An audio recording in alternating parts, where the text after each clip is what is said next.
ஏன்னா என்னுடைய ஆண்டவர் என்ன, அவர் தான் என்னுடைய ஆயர், எனக்கு எந்த குறையுமே இல்லை.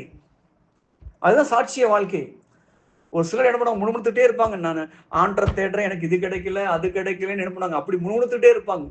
அதுவல்ல சாட்சிய வாழ்க்கை. சாட்சிய வாழ்க்கை என்றால் ஆண்டவரே என்னுடைய ஆயர், எனக்கேதும் குறையில், என்னை ஒரு குறையில்லாம என்ன பண்றாரு, அவர் வழிநடத்திட்டு வர்றாரு, ஏசப்பா எனக்கு அப்படின்னு அதான் சாட்சிய வாழ்க்கை. ஆக்சுவலா வந்து ஒரு சில மனைவிகள்லாம் பாத்தீங்கன்னா தன்னுடைய சொல்லுவாங்க வந்து பாத்தீங்கன்னா, என்னுடைய கணவர் என்னை சந்தோஷமா வச்சுக்கிறாரு, மகிழ்ச்சியா வச்சுக்கிறாரு, என் கண்ணுல இருந்து கண்ணீரே வர்றதே அவர் விடவே மாட்டாரு, அப்படி வச்சுக்குவாருன்னு சொல்லுவாங்க.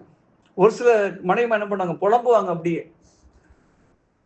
என் வீட்டுக்காரர் எனக்கு ஏன் கட்டணும், இந்த பிரச்சனை அந்த பிரச்சனை, ஒரே பிரச்சனை, கண்ணீர் கவலை வேணும் புலம்புவாங்க. நமக்கு மனமான் யாருக்கு, இயேசு கிறிஸ்து. அப்ப அவரை குறித்து எப்போதும் மகிழ்ச்சியா இருக்கணும். வந்து ஏசப்பா என்னை மகிழ்ச்சியா வச்சுக்காரு, சந்தோஷமா வச்சுக்காரு. ஒரு சகோதரி அப்படிதான் சொல்லுவாங்க. ஆக்சுவலா வந்து பிரதர் எனக்கு ஏதாவது சோகம் வந்தா கூட ஏதாவது ஒரு வசனத்தை ஆண்டு அனுப்பிச்சு, ஏதாவது ஒரு ஒரு பிரதர் மூலியமோ சிஸ்டர் மூலியமோ எனக்கு தேவையான ஆறுதலான வார்த்தையை சொல்லி உடனே அந்த பிரச்சனையிலிருந்து, உடனே அந்த கவலையிலிருந்து என்னை மீட்டு வர்றாரு. நான் சோகமா இருக்கிறது ஆண்டருக்கு பிடிக்கவே மாட்டேங்குது, அவர் என்ன அவ்வளவு மகிழ்ச்சியா என்னை வச்சுக்கிறாரு அப்படின்னு சொல்லி அவங்க சொல்லுவாங்க.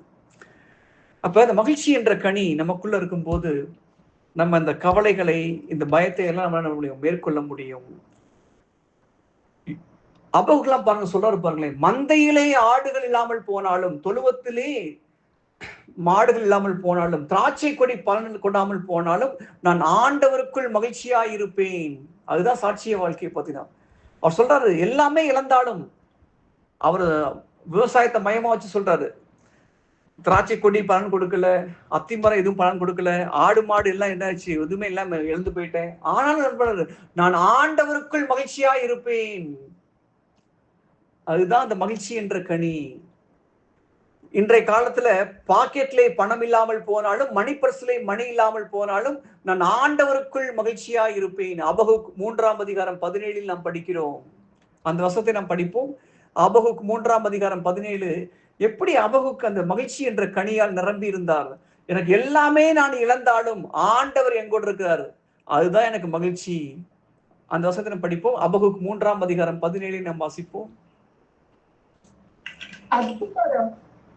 துளிர்விடாமல் துளிர்த்து அரும்பாமல் போயினும், திராட்சை கொடிகள் கனி தராவிடினும், ஒலிவ மரங்கள் பயனற்று போயினும், வயல்களில் தானியம் விளையாவிடினும், கிடையில் ஆடுகள் யாவும் அழிந்து போயினும், தொழுவங்களில் மாடுகள் இல்லாது போயினும், நான் ஆண்டவரில் களி கூறுவேன், என் மீட்பரான கடவுளில் மகிழ்ச்சி உறுவேன்.